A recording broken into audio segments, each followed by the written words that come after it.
Right, well, we're here at Bax Farm in Sittingbourne today. As you can see, I'm on my own because Chris is not here yet, he's still at work. Give it another couple of hours and he'll be with us. It's about 3-4 o'clock now. Just got the rods in, just got set up. Yeah, fingers crossed, only here for the night. I have more to tell you in a moment when I tie some rigs up for you. Nice one. Right, well, it's about 6:30 now. As you can see, Chris has turned up. Nice of you to show your face. That's right. Right guys, I got down here from work. I actually worked throughout my lunch break, so I've got an extra hour off at the end. Managed to get down here a bit early. All my rods are in now. I'll go for my taxi through in a bit. It's been a really hot day, Matt's been telling me. Only one fish has literally just come out all day of the lake, but we're hoping now it's cooled down a bit, the fish are going to liven up. Stock wise, we're not too sure, to be honest, having not really fished it before. We know there's a claimed 30 in here, or 2 30s, but generally we imagine it to be around the mid-double mark. Yeah, mid-double to mid-20s is kind of what we're looking for and hoping for anyway. So we've been told to keep our baiting down.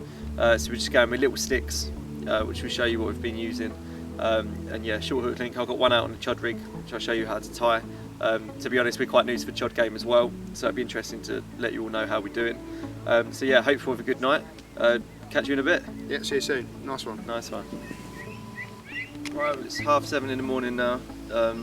Couple of bleeps in the night. I had a run at about 4 in the morning. I had a little run about 3:30, but I'm convinced it was just a duck or something swimming across the front of the rods. Yeah. No fish came out of the lake last night.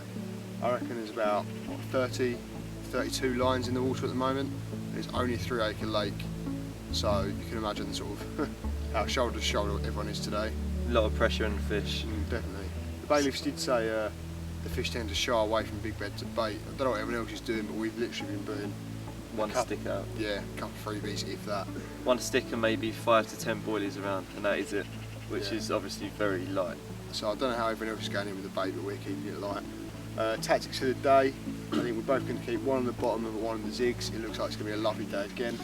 Yeah, it's meant to peak at 28 today, so really good temperatures. Beautiful weather. Hopefully not too hot, but hot enough for the fish to come up. Don't know about the stocking in this lake, if we're honest. I've got a feeling it's fairly light, but that might just be the day that we're having, sort of fish-wise.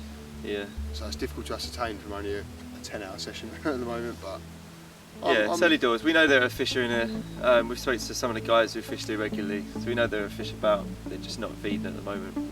Heard a couple of crashes in the night, but it's all we've heard since we've been here. I've been here since about 2-3ish yesterday afternoon. But yeah, you're going to see how it goes. One on the zig, keep changing the depth every hour or so, try and maximise our chances. Keep one on the bottom bait.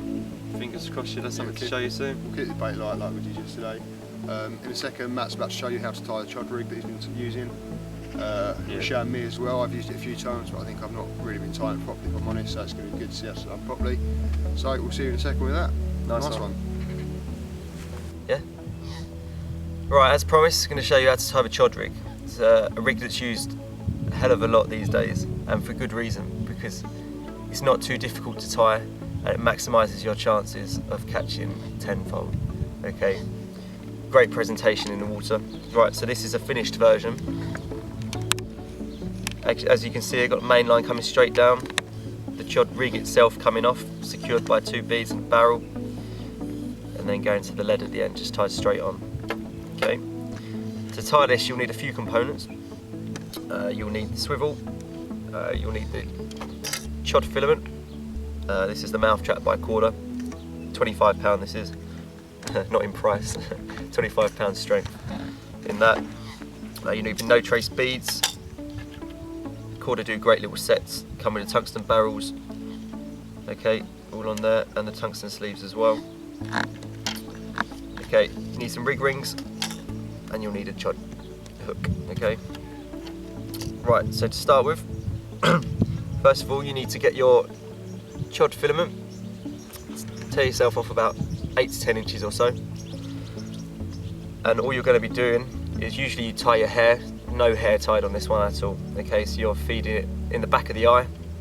You can leave yourself about 1 inch at the tag end. So when they say tag end, they mean the end that you'd usually tie your hair. Okay, so you've got the majority of your line coming down.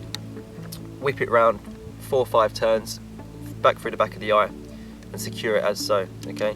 Now with your tag end, all you're going to be doing is, I don't know if you can see there's a tiny little end shape, okay, that I've created that the buoy itself is secured to. All you're going to be doing is sliding on one of the rig rings onto the tag end, okay, poking the tag end over and back through the back of the eye, okay, pulling it tight, so you're just left that tiny little end shape there, okay, enough for the rig ring to protrude from.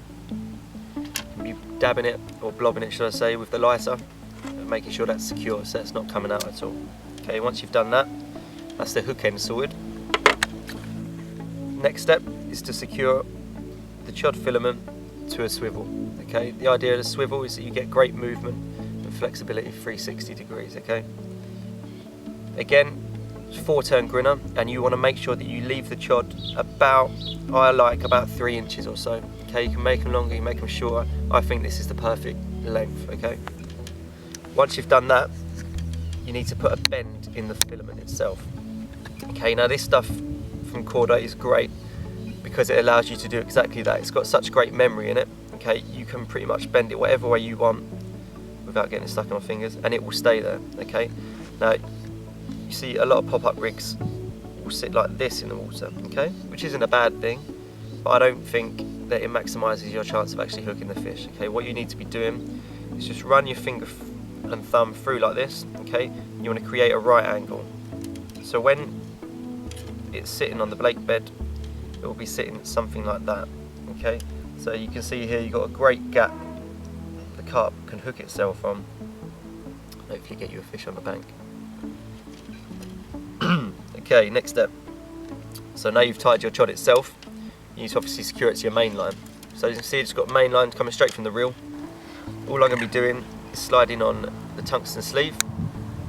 Okay, all it is, come on one of these. Slide it up your line about 10 inches or so, and then secure it with one of the no trace beads on top. Okay, so that's not going anywhere. Next, slide on your swivel, the opposite end of a swivel, as you can see there.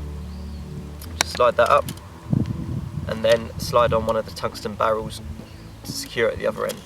So you can see there you've got movement between the two. That's not going to be going anywhere.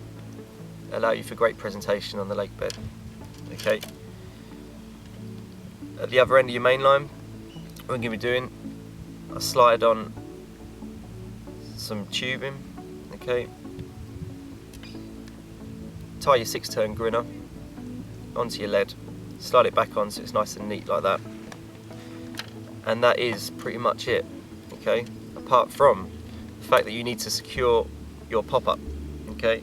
Now all we use is dental floss. We go around the boilie, just tie an overhand knot, 2 of those, and then you need to feed the other end through the little rig ring you've got sitting in that end shape, tie it tight, so you've got what, a couple of millimetres from the rig ring itself to the boilie. The tighter you get it, the better. And there you have it, your finished chod. You can cast that knowing for a fact you're going to get great presentation on the lake bed, and hopefully maximise your chance of landing a carp. Nice one. Right guys, as some of you may know, myself and Matt at Apex Angling have entered the Back of the Landing Net charity match for this year. It's in October, and it's in aid of Cancer Research UK. Now, cancer has actually affected both Matt and myself and our families, so it's quite a big thing for us. So we're very keen to get involved. Yeah, we've set up a Just Giving page. Well, actually, Chris and Jay at Back of the Landing Net have done it for us, and that is www.justgiving.com/Apex Angling. Now, that is going to be right down there in the description of the video. So if you'd be absolutely amazing people and click on that link, you can see how much we've raised, and it'd be amazing if you could actually donate some yourselves. Now, I'm not asking for much, whatever you could afford, even if that's just £1, £2, 20, 50, 100, who knows. Whatever you can afford, it'd be amazing if you could give. It's going to a great cause, and it really does mean a lot to us. So from us to you, just a big thank you to anyone who has already donated, and a big request to anyone who's thinking about it. It'd be really appreciated if you could. Nice one. Nice one. That's it, unfortunately, from us here at Bax Farm Fisheries in Sittingbourne. Not been too great, unfortunately. Not at all. There's been, like we said earlier, about 30 lines in the water for at least 24 hours now, and 1 fish during that time. It's lovely weather. The fish aren't even on top, so I don't know where they are, to be honest. Just add that the fish that was caught wasn't actually on this lake, it was just on the lake next door. Yeah. So in terms of this lake, nothing's come out since we've been here. But we've showed you the chod, so hopefully you should be able to integrate that into your fishing. It is a really versatile rig, so get on the chods when you can. Great for a solid PVO bag, which I showed you last episode. Definitely, and if you want to find more about Bax Farm, then the link to their website will be in the description below. If you like what you saw with myself and Matt today, check out our other episodes. I promise you we do catch a few fish in them, don't worry. Also, you can follow us on Twitter, and that is twitter.com/Apex Angling. Again, the link will be down there. Like you know, we use Mistral products here, Mistral baits and Enterprise tackle. Again, the link to their websites are below. If you're not subscribed to us, please do. The button's up there, I think, for subscribe. That basically means that you'll get notification on your YouTube every time we upload a video. Speaking of which, we should be back in about 2 or 3 weeks with another episode, trying to get on a big pit next time and pull in some big fish for you. Nice one. Nice one.